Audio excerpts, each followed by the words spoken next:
College football never stops. When college football news breaks, it breaks on On3. From the transfer portal to the playoff race to coaching changes, the sport is moving every single day. That's why college football fans turn to On3, a trusted authority with real reporters and real communities built around the teams you care about. Find all of your favorite teams and join the community. Get the full picture at on3.com. That's ON and the number 3.com. Happy holidays! Want to give your host a gift? Consider subscribing, rating, and reviewing the show this holiday season. It really helps the show grow. From all of us at Believe, have a Merry Christmas, everyone, and a Happy Holiday. Welcome to the CJ Moneyway Show in association with Believe Network. Welcome to the CJ Moneyway Show powered by Believe Network. The show where purpose meets perspective and success is built brick by brick. Today, we're flipping the script on the hustle. My guest, Luisa Anderson, is a podcaster, paralegal, and spiritual entrepreneur who's helping people find alignment in a world addicted to the grind. Through a show, Flying Upstream, Luisa explores what it really means to build a business and a life rooted in soul, not stress. From surviving the storm of corporate life to embracing a spiritual awakening. Luisa's story is proof that peace is power and purpose is the new success.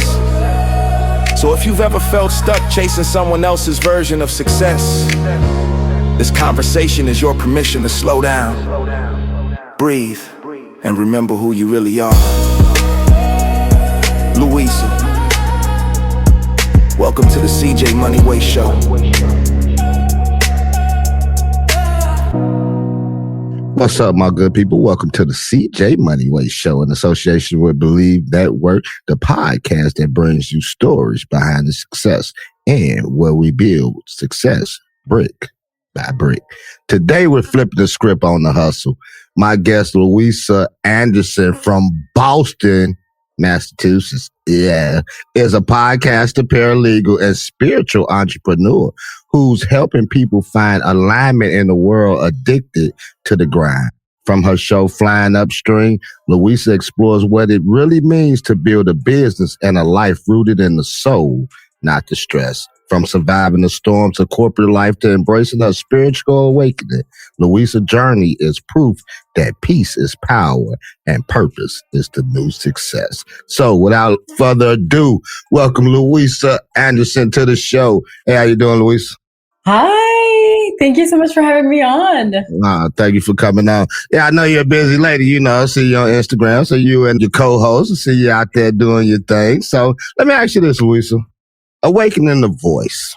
You worn many titles, paralegal, podcaster, entrepreneur.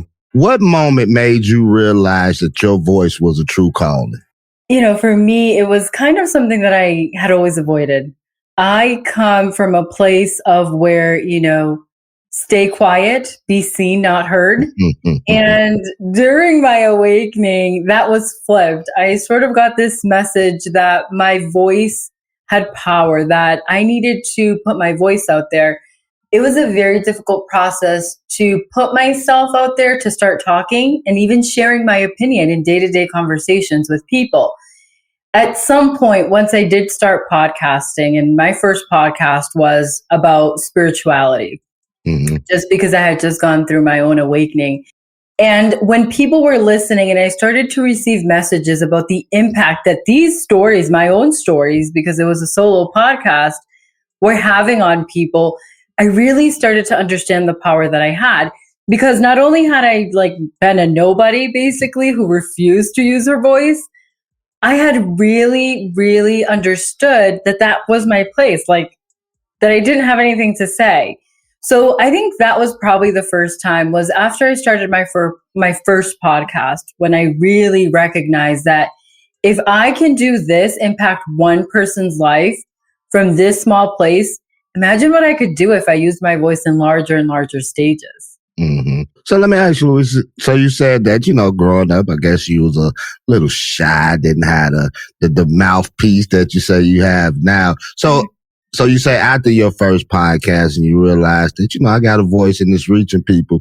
What actually prepared you to say, you know what, I'm going to start a podcast coming from the humble beginnings that you come from? Honestly, it was really a soulful experience, to be honest. There's no other way to explain it. I started meditating is really what happened. And I started to really hear my own voice and really understand, like, what do I want to do? What do I do with my story? Like, what do I do with all of the pain that I've encountered? What do I do with this such like bigger than life story that I have to share? And what it really took was me letting go of the fear that I had of people having an opinion about my opinion. Mm-hmm. I think the moment that I realized that there are two types of people. There are people who do, and there are people who don't. And when I decided that I wasn't going to let the fear define me as someone who didn't, then it was just automatic that I would do whatever it took for people to hear me. And podcasting is I feel like it's such a powerful platform because we do get to do this. We get to, you and I, we get to interact. We get to talk and tell real stories of real people and everyday things that we all experience. And I think once I let go of that fear and that idea that I needed to fit into some box of somebody else's opinions, then I really was able to listen to my soul and understand this is what I'm here for. This is part of my mission. This is why I'm in this 3D world and in this earth and living at this time in this earth. She said 1 minute, child, that she was afraid to talk. Now she got a podcast. She can't stop talking. Hey, funny how life changes us sometimes. So let me ask you, Luisa, was there a specific breaking point or aha moment that led you to your spiritual awakening that you were talking about? Yeah. So for me, it was divorce. My husband of over 10 years at that time came home in what at the time felt like an completely unexpected move and said that he wanted a divorce. And that flipped everything I thought I knew around. I had built this life that I call it the white picket fence, 2.5 kids. Even I have the golden doodle around here. Even I had the whole shebang that that society told me that I should have: the cars, the travel, the passport to prove it, all of the things. And it was empty. It was completely empty. But for some reason, even though I was completely empty, my husband at the time asking for a divorce felt like unexpected. And it felt like, how could this possibly be happening? That's what prompted my spiritual awakening. It really forced me to wake up and look around and really start to consider every single part of my life. It broke me down to like my foundation. It broke me down to question every single thing and every single person in my life. And I started to drop what I call dead weight, which are all of the people who were just in my life because there was a benefit to it. And in one way or another, whenever I was no longer a benefit, I realized that they weren't people that were there for me. They were people that were there for what I could give or do to them. And they weren't actually pouring into me. I was pouring into them and not getting anything back. And so that was the turning point. That was the moment that shifted everything because I had to rebuild myself on a new foundation. So let me ask you, because I can definitely understand where you're coming from and what you're talking about. Sometimes you do. Then a lot of times too, we feel a certain way, but it's not even us that's walking away from them. It's them walking away from us because it's time for the separation. A lot of times when God dealing us with us in different areas of our lives, and we want to be with people and we want people in our space, but they just not meant to be in our space at that moment because God trying to elevate you and we let people keep us back. But let me ask you a question because you said something that was interesting because you said that getting a divorce from your husband, silly man, but I'm gonna keep that on the low. That, you start seeing people for who they were. So let me ask you this, and this may be get a little deeper with you. So could it been the sense of the trauma that you had with him? Like you say, when he came home, it was unexpected. You had to picket fence, you had the life that people dreamed of.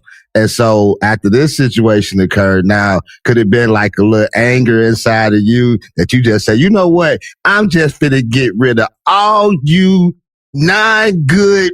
Nobody that's doing me no good. You know what I'm saying? But, it came out to be a good thing. But could that have been a reason too why you started letting some people go? There was a little bit of anger. So it was the first time actually that I can remember in my adult life that I allowed myself to feel anger. It was the first time that I finally was like, what the heck is this person doing in my life? And what all of the questions that I just wouldn't allow myself to ask before. And there was a little bit of the trauma that came along with that, I think, because the trauma was what held me in all of those relationships, these ideologies and this traumatic background that brought me into that marriage in the first place, that made me believe that, you just kind of put up with what you put up with because you entered into this contract, into this agreement. And, having a background in legal, you enter into an agreement, and to break that agreement, there's going to be a war. There's going to be a war, and there's going to be a winner, and there's going to be a loser. And when I looked at it that way, I couldn't fathom that either one of us was going to be a winner and the other one was going to be a loser. That was my partner. Like, I chose this person. Mm-hmm. So it was really hard to allow myself to feel the anger that I did feel at some points. Some people, the way that I started to evaluate them was from a place of anger.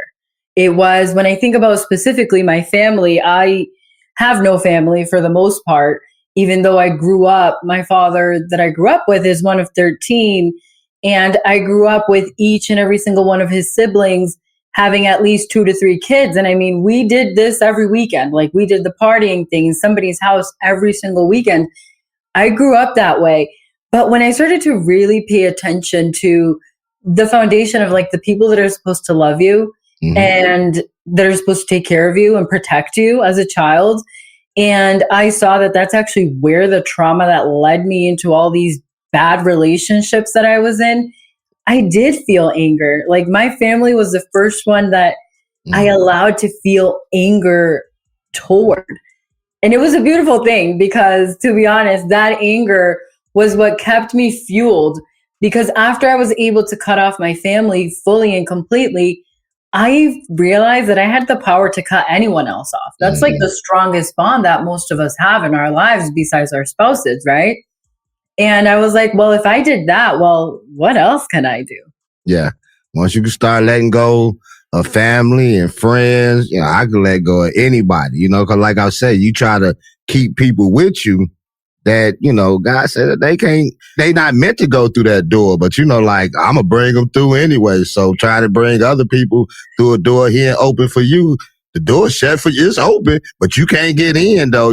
Then soon you start letting some people go. It's like, wow, you start elevating in life. Now the people that's behind, guess what they start doing a little bit? They start hating a little bit, and some things come up that was always there. It was always there, but just like how you say you suppressed the trauma at an early age to realize later on that this is why I got into these bad relationships, because it was always there. You know what I'm saying? It was always there. So let me ask you, before I move on, I got to ask you this. Your ex-husband, was he from Boston or Texas? New Hampshire. New Hampshire. East Coast boy? No wonder. East Coast boy. Yeah, no wonder. Okay. So let me ask you, from hustle to healing, you were speaking about healing not too long ago. You talked about living in a world that glorifies the grind.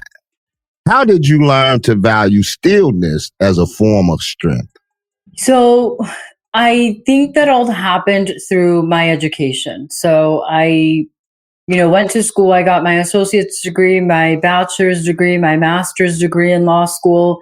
And I really learned that, having skills was going to give me the tools to get out of the life that I didn't want for myself. I always realized that the more skills that I gained, the more I could, hone in my work ethic and hone in certain skills, especially in the legal field, that I could be successful and I could get to define a career and therefore a life that was going to look however I wanted it to look. So with that, for those who are trapped in hustle culture, what's the first step towards healing? You have to sit with yourself. You have to ask yourself what it is that you truly want. And of course, this isn't an answer that is going to come to you in one meditation session. I really always promote meditation, but I do know from experience that, this sitting for one meditation session, maybe even 10, when you've suppressed so much of living life out of your heart and out of soul, that it's not going to come to you immediately. But I think the moment you ask yourself what it is that you want, it cracks something open. Because what it makes you realize first is all of the things that you don't want. It really opens you up to be able to understand that you have placed and added into your life all of these ideas, all of these structures, all of these people, all of these decisions, the job, the way you dress, where you vacation, how you spend your Friday nights, what you read based on what the outside world is telling you. Mm-hmm. And once you ask yourself, what do I want to do when I wake up every day? How do I want to feel? Where do I want to go to work? Do I want to walk, 3 bedrooms down to my office like I do now? Or do I want a 1-hour car ride? And I think that really what starts the healing process, because I think it opens you up to realize what you don't want, and then deeper into how you got to the point where you have all these things and live in this life that you don't want. It makes you realize what wounds you have. Mm-hmm. And that is the beginning of healing. When you allow yourself to look at yourself honestly and truthfully, as painful as it is, that's when healing begins. Mm. I like the fact that you say that you have to spend some time by yourself, and you do. And, that ties into what we were talking about earlier, because once you start spending time with yourself, you start evaluating things, you start evaluating people, you start evaluating, as you said earlier, lifting the dead weight, like, wait a minute, what's holding me back? I get off work, as you were saying, we got so many things tied into life. I get off work, come home, take a shower, got to go out, hang out with the homies, and then come back home, go to sleep and do it all over again. At some point, when do you have time for yourself? When do you have time to listen to that small voice? When do you have time to sit back and prepare things beyond what you see right now? If I'm constantly moving like it's just like a mother, Luisa. Same routine every day. Yeah. Get up to work, get the kids ready for school, come home, cook, help the kids with their homework, make sure they get in the shower, tub, whatever they got to do whatever they got to do, go to bed, and then what? Turn back around the next day and do it all over again. You know what I'm saying? And a lot of times we get lost in the shuffle and doing the same things over and over again. We miss the point where we need some time for ourselves. In life, like we can all go to church and we can and praise together and dance together and sing together and say hallelujah together, glory be to God together. But at the end of the day, it's still a personal relationship. It's a personal thing, because you can't get me to heaven and I can't get you to heaven. The Bible say that every knee shall bow and every tongue shall confess, and every person, I know I say man, but every person shall be judged by their own deeds. So at some point, you got to be able to sit back and look at your life and reflect on your life, what you need to do to propel forward in life, not just here, but in life. You know what I'm saying? That's different. So didn't mean to go there with you, but I know, I love that. I think it is so true, and I love that you called it out, because it does happen a lot too. And I talk about this too often, about how it does happen a lot to mothers, especially for me, when I became a single mom with 2 kids all alone. I had a choice to make. Was I going to repeat the same pattern that I had in my marriage, or was I going to do whatever it took to pull out that time for myself? Mm-hmm. Because if I couldn't, to your point earlier, is like, at the end of the day, you got you. And you need to know who you are. You need to know what strengths and what weaknesses you have as a person and whether you are okay with those. Are you okay with that version of yourself? Are you okay with if everything else around you falls apart? Do you know that you can sustain yourself? You know, I love that. I mean, it's like I was telling my last guest, I'm in this 1% challenge with Eric Thomas and they crew. And so it's a 21-day challenge. It started Saturday. So today was day 4. And so one thing you just said, you know, made me think about it. Confidence. You have to have confidence in yourself first before, you know what I'm saying? And once I have confidence, and as you said, whatever else goes on around me, all hell can be breaking loose or whatever.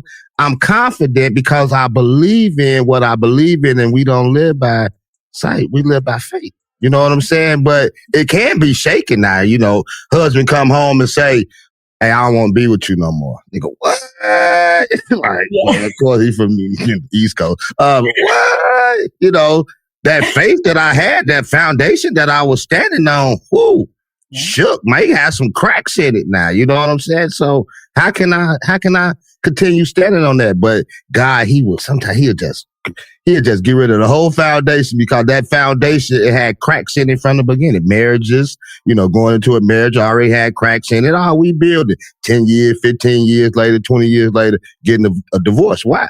Because it wasn't a solid foundation from the beginning. It was always meant to fail. We just didn't see it. You know what I'm saying? So that's life.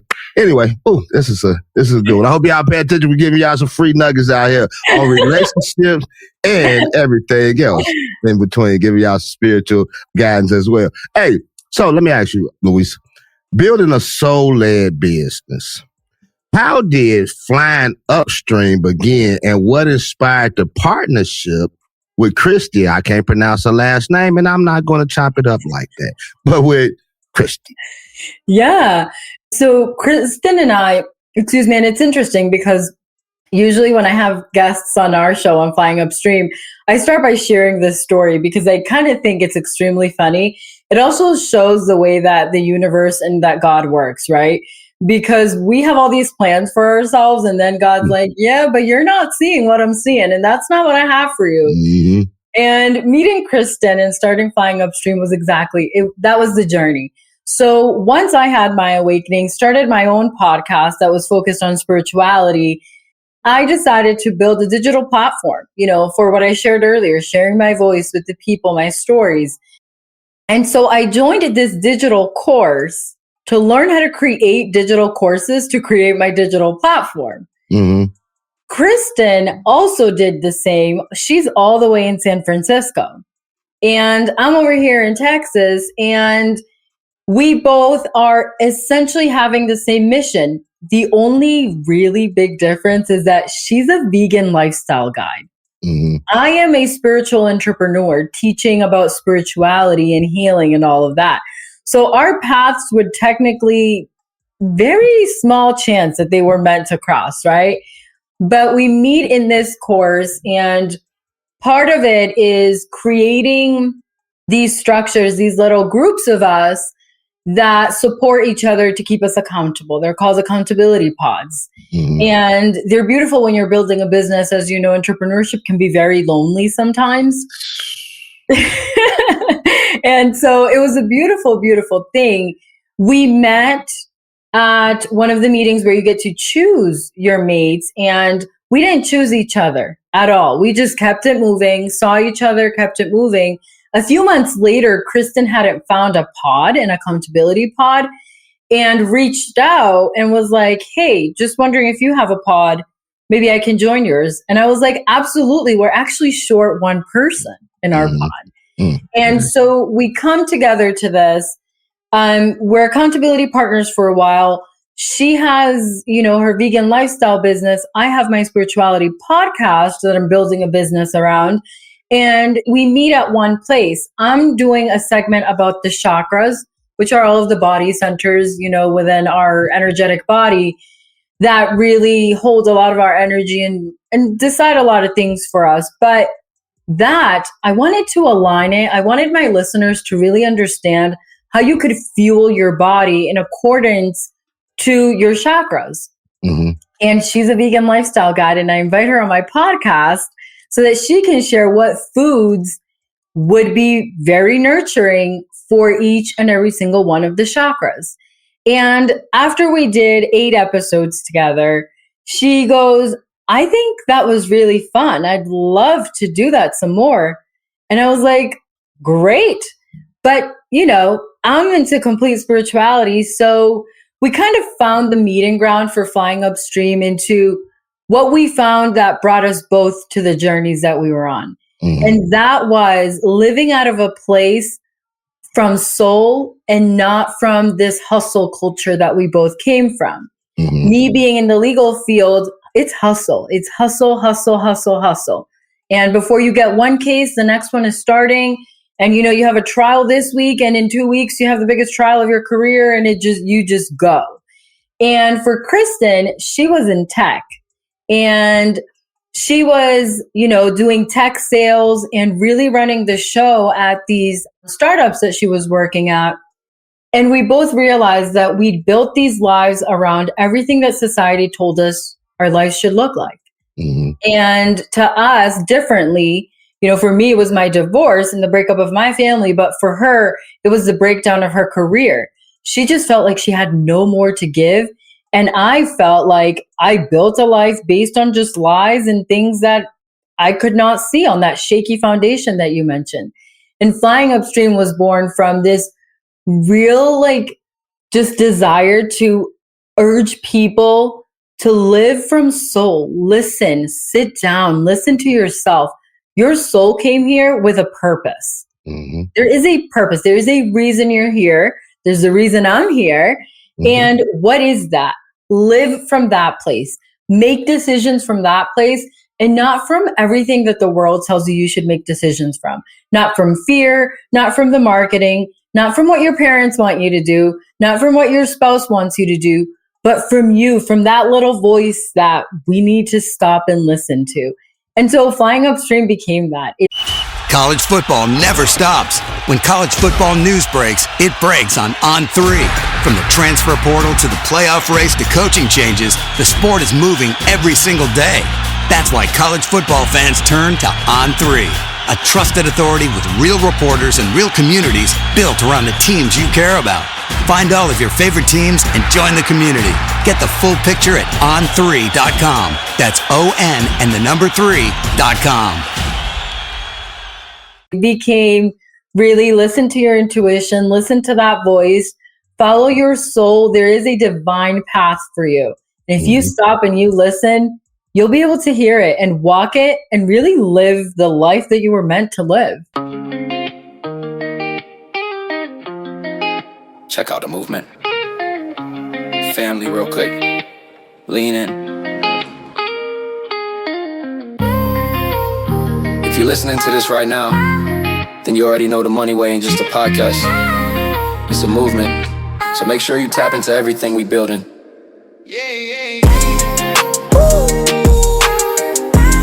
It's a Moneyway moving music. New tracks dropping every week. It's the CJ Moneyway Show. Global ranked, purpose-driven voices. Moneyway mindset. Daily inspiration. Real talk, no fluff. You can find it all right now on Instagram, YouTube, and everywhere you stream. Just search out your Moneyway. That's where purpose lives. That's where the next level starts. And that's where we leveling up. Together. Now let's get back to the show. It was a song that said, walk it out, walk it out, walk it out. Yeah, look at anyway, see, they don't play that in Boston. I know they don't play that in Boston. I knew they don't play. Only thing they play in Boston is New Edition. So anyway, let me ask you, speaking of the partnership that you got with Kristen, doing a podcast by yourself, like you said something that caught my attention because I was thinking about that too. When you are an entrepreneur, you doing a podcast, you doing things of that nature by yourself, it can be lonely. It can be real lonely, especially if you don't have anyone in your corner that you can bounce stuff off with, or if that's not in your space. You can talk to people, but if they not creative and doing things that you doing or whatever, you talking to yourself basically, because they either don't understand what you talking about, or let's be 100, like my wife really don't care what you talking about. You know what I'm saying? Yeah. I mean, you in a world by yourself. And so therefore you have to pick yourself up too. You have to encourage yourself and say, you know what? That's that confidence, like regardless, my first few podcasts, first month, 2, 3, maybe 4 months, sucked. Yeah. But I had the mentality that I was going to keep doing it. And then you keep learning along the way. So let me ask you, with that being said, doing things on your own, doing things by yourself, because I want to write a book next year called Locked Up and Mic'd In, the makings behind the podcast, because I don't think a lot of people really know what goes on into just making one episode of a podcast. And so doing it by yourself, but now partnering with Kristen, how has the transition changed for you as far as workload wise? That's a great question. No one's ever asked me that question, and it is truly a great question. I'm looking forward to your book because I do agree with you that people really don't understand everything that goes into just one episode. Yeah, one episode. And so I would say the transition workload-wise, it has remained the same, if I'm being fully honest. Why? Because now there's 2 of us, and now there are 2 energies of ambition. We each have, our own ambition. We're very ambitious women, which is how we got to our careers and built the lives that we did and, had the success that we'd had up until that point. And what has happened is because we have each other's support, it's almost like we feel like we can run as fast as we were running on our own, but with a support system to fall back on. Okay. So we do a lot more. So for example, we're bumping on all of the social media platforms, but when I was by myself, I only had one social media platform because that's all I could handle. Mm-hmm. Now we sometimes record 5 episodes in 1 week. I could barely manage 2. So, it's almost like the workload stays the same because we're doing more. What I would really say has really allowed us to amplify our voice and our message because there are 2 of us. So while the workload has not gotten to be less, it has felt like the impact has been greater. And therefore it feels like our efforts are, like we're getting more rewards for our efforts on a regular basis. Let me ask you, past, present, or even now, just this one question. I love talking to podcasters and because we're in the same space. So we know how it is. You know what I'm saying? We know the underliners and this and that. Some have successful podcasts. Some just like me, you know what I'm saying? Just try to get back. And so let me ask you, when you setting things up, you know what I'm saying, and on the ground level, what has been the most challenging thing for you as far as being a podcast? This is like a mirror question. And one of the reasons I love podcasting is because it has served me as a mirror. And I'll dig down into what I mean. So what has been the most challenging thing has been the realization of how much growth I need to do. Consistently challenged. I consistently feel the need to be better for my guests, for my listeners. I consistently identify the spaces where I can grow, where I need growth, where I need more compassion, where I need more patience, where I need to develop my thinking, where I need to have different perspectives so that when I meet with my guests, I can hear them versus just, sitting there and sort of throwing questions at them.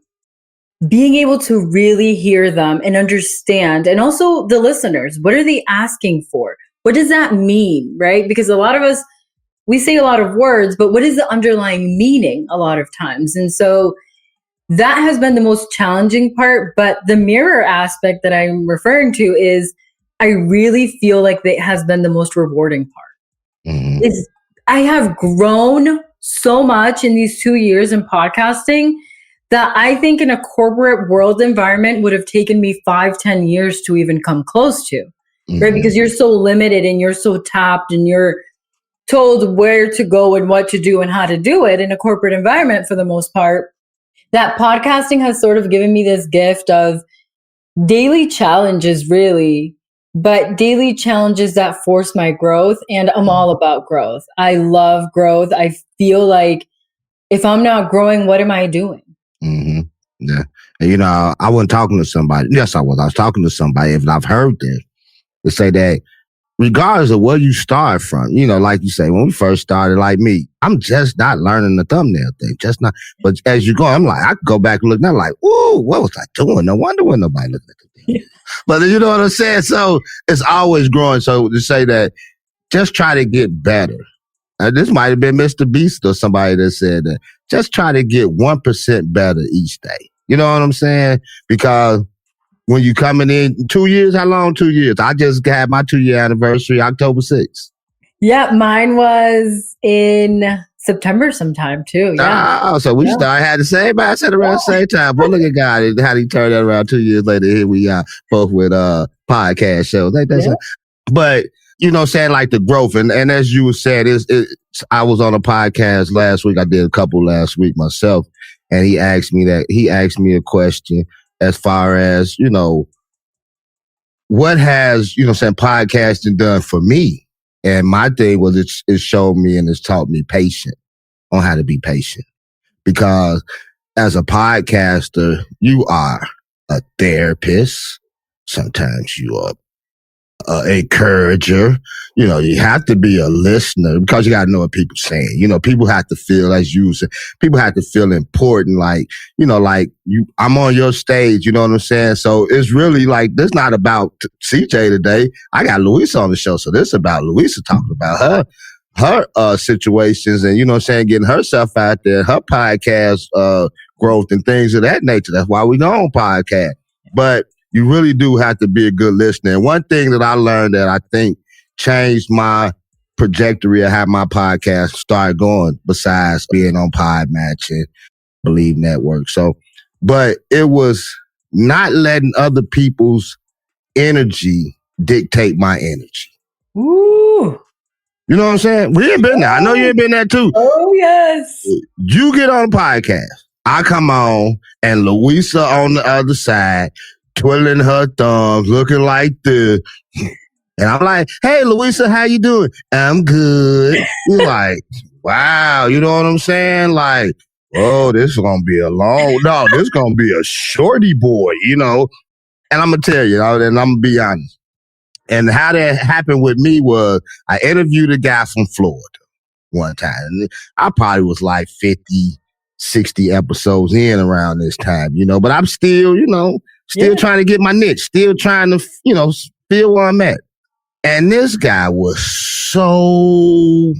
I think this interview lasted 12 minutes. I lied to you not. Because as much as he didn't want to be on the show, I did not want to interview him. You know what I'm saying? That's how dull and sickening it was or whatever. 12 minutes, right?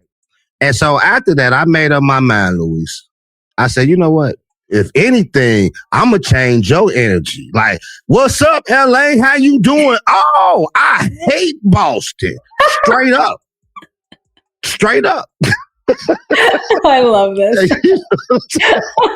So, we got to break the monotony, you know what I'm saying? Break the ice. Yeah. You got to find some things where you can, talk to somebody about before you get on stage. See where we at. You know what I'm saying? Whatever. Let's get on the same page. Let's have some fun. Let's get on here and have some fun. Have a few laughs behind stage, laugh in between and say goodbye afterwards. You know what I'm saying? Yeah. But I refuse to let people dictate how I come on my show. This is my show. This is CJ Moneyway show. You know what I'm saying? So I can't let you dictate how my show gonna go. That'll be preposterous. So let me ask you.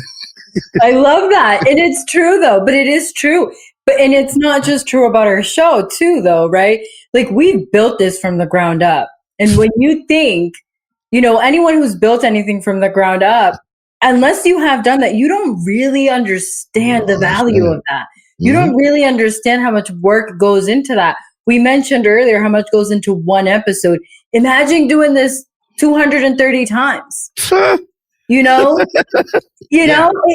built something that means something to you. And energetically, you just can't allow someone to walk into your business and, behave how they want to behave. Yeah. You run this show. You built this. Yeah, So I feel the same. I totally get that. Yeah, you just not going to come in my house and pull down your pants and poop on my floor and think that it's all good. Homie, don't roll like that. That ain't how we do things around here in the G. I'm from the G, baby.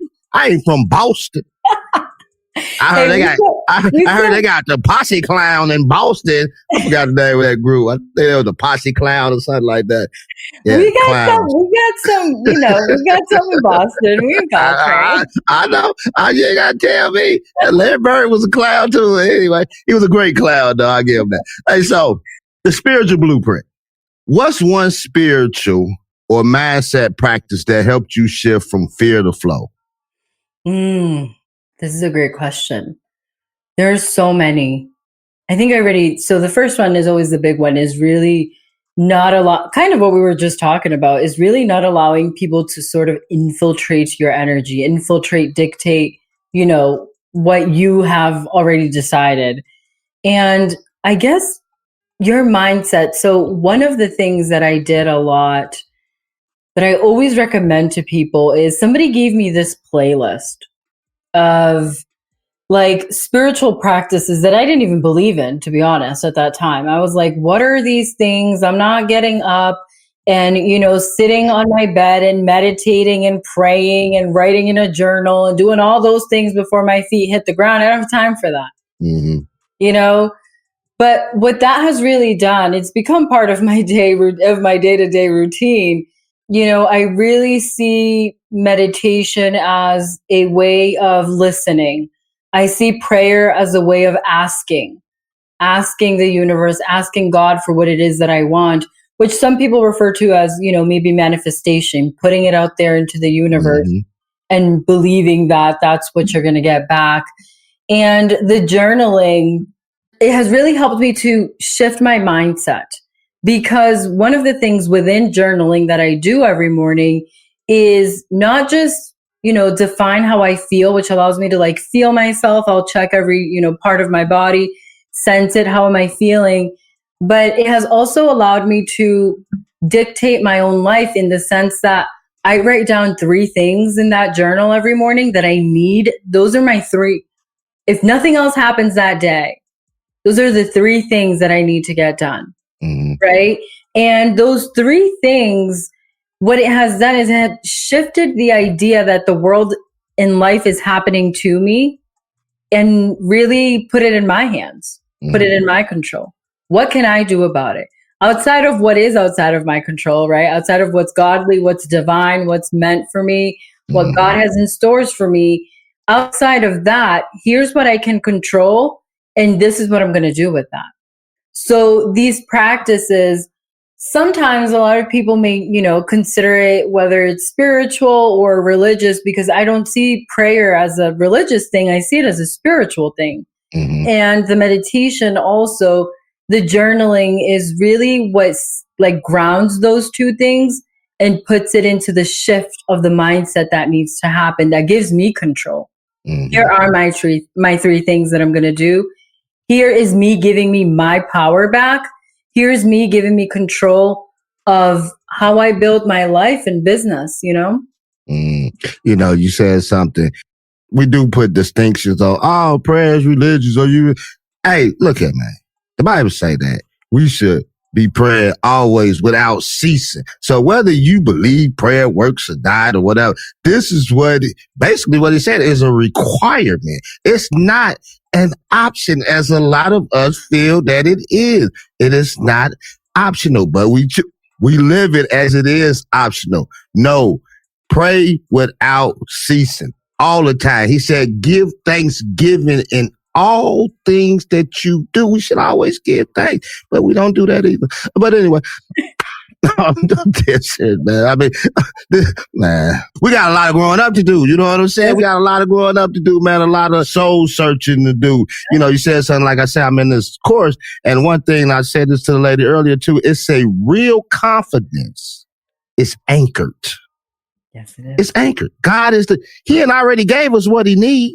All he needs for us to do is move forward. 2 years ago, Luisa and I moved forward in our podcasting dreams. And here we are today, 200 plus episodes in, with plenty more to come. And so can we say Thank you, Jesus, because God is good. So, So good. hey, that's all I was saying. I only got a couple more questions for you, Lisa, before I let you go. But before I go, let me ask you this. Your digital program, what is it about, and does it ties into your journal, or is this something totally different?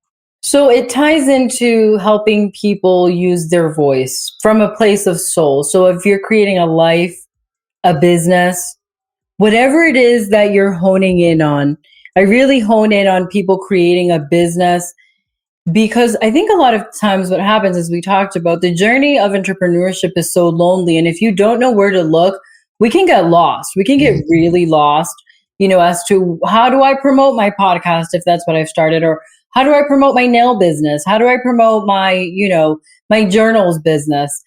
And what I have found, as you and I both know at this point, is that podcasting is extremely powerful. And I feel like it's underutilized by people who are creating businesses. I feel like it can really amplify your voice. And in essence, the same thing that I do is what I implore people to do is find your voice and then ground that by growing it, by sharing it with other people. Like, I'm on your podcast today, you were on another podcast last week, and we do that collectively. Not only are we healing each other, right, by the stories that we share, by the experiences that we talk about and the perspectives that I gain from you and you gain from me, but you're also putting out there the message that you were meant to spread. And whether that is the message that you're trying to spread through a business, or the message that you're trying to spread because of the story of what you've lived, I find that podcasting is such a powerful tool. And my program walks you through that. It does exactly that. And it shows you step by step, here's how to use this amazing tool that we all have access to, podcasts, and learn how to use it to be a guest. Here's what a good guest looks like. Like you said, when I jumped on, I loved your energy immediately, like magnified, like so magnetic to what I already knew I was going to experience while I got to chat with you. But like you mentioned earlier, if I had hopped on and you were like, oh, I just go home from work and like, oh, let's do this, the energy is different. I feel different. You feel different. Yeah. And that excitement is kind of lost. I walk people through this step by step of going on these podcasts. Here's how to properly pitch. Here's how to properly show up, and show up from a place of like, don't go on there with the objective being like, let me promote my business. Go on there with the objective of giving something of value to the listener, giving something of value to the guest, and creating connection. I truly believe that connection is what's going to change this fear of everything that we're living right now, right? We live in a crazy world right now. There are crazy things happening. Especially out there in Texas. Yes, I agree. We ain't gonna go there though, but a lot of crazy things happening, especially here and in a lot of places in the country and in the world. And I believe that connection is what's going to change that. Podcasting allows us to do that. Just like you and I have connected. Like after this, I'm super fulfilled. I had an amazing conversation with another human being. We got to learn different perspectives from each other, and we got to grow. We got to talk about your experience as a podcaster, my experience, and the listener takes something from that. So I really believe and have grounded this program in the belief system that I have is that our voice is so powerful. And if we learn how to use it correctly from a place of soul, if we learn how to use it from a place of let's connect and let me help you if I have what it takes for me to help you, then I think we're doing an amazing job and living our purpose for a lot of us. You said a lot of things, but there's two things that I want to touch on before we get out. I know I held you up a little while today.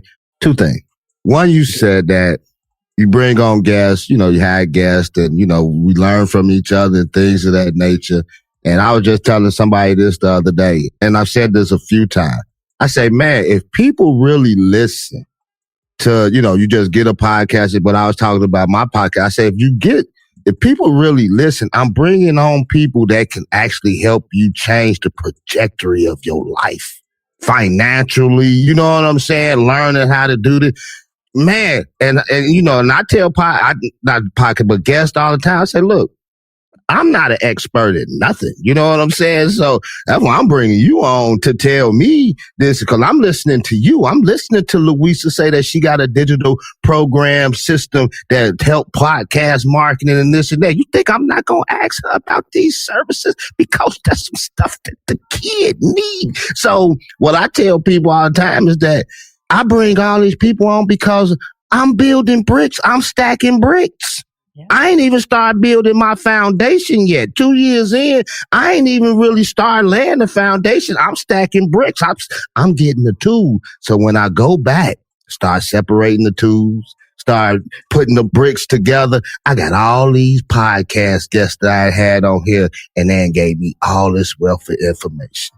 Yeah, that's how we got to look at it. That's how it is. You know, that's exactly how it is. Not just it can build your life, but I tell you what, you may not want it, but the kids sure want it.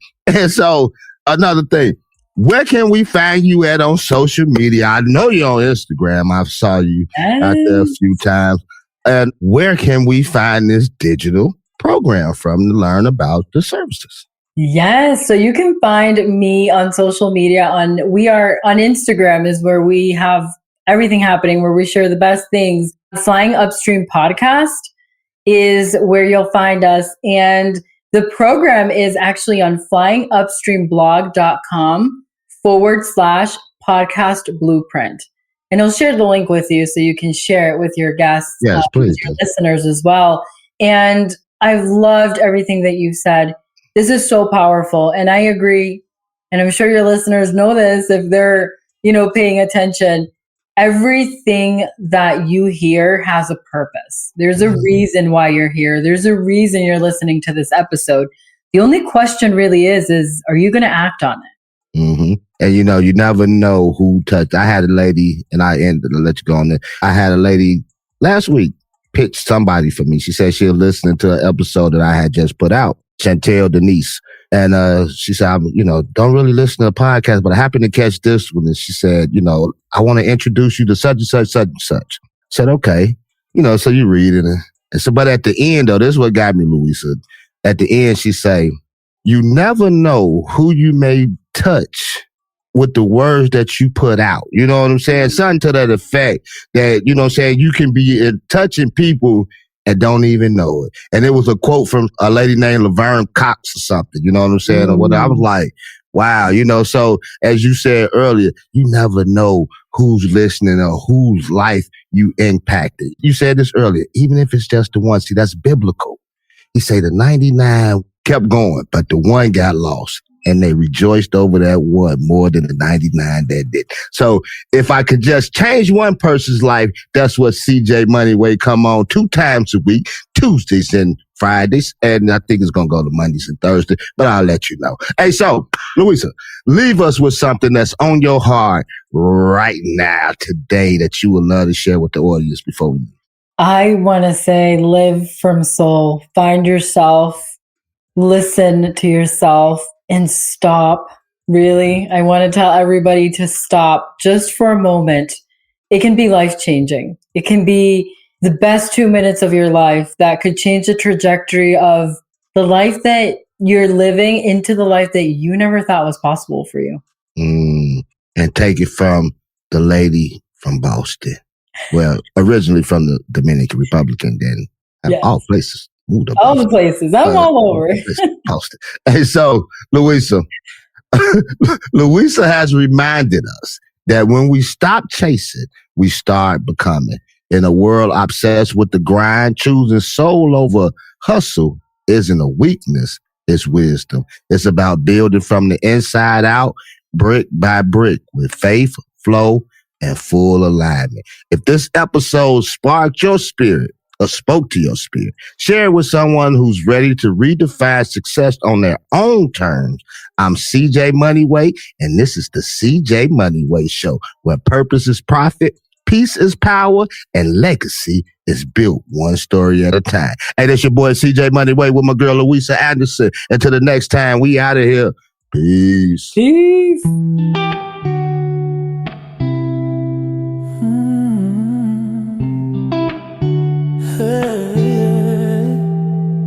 Before you go, let me leave you with this. Every story shared here, it's a reminder that your story matters too. Keep your faith sharp, keep your focus steady, keep your vision clear. And if this episode gave you wisdom, hope, or a push forward, share it with somebody you love. Tap in with me on all platforms, Edge Moneyway, and stay locked into the movement, because God's not done writing your chapter.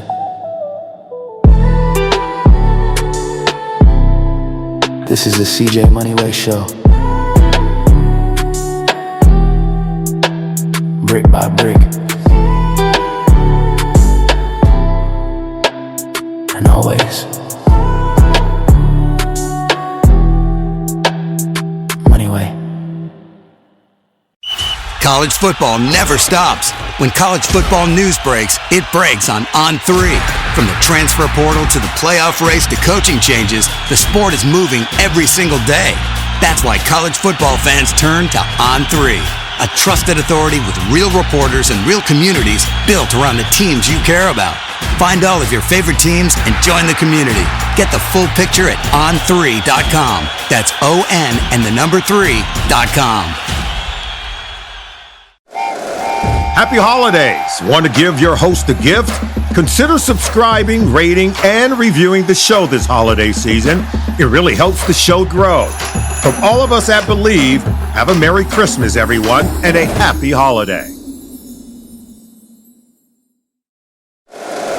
If you like the show, please take a moment to rate, review, and subscribe. It really does help the show to grow. Thank you for listening.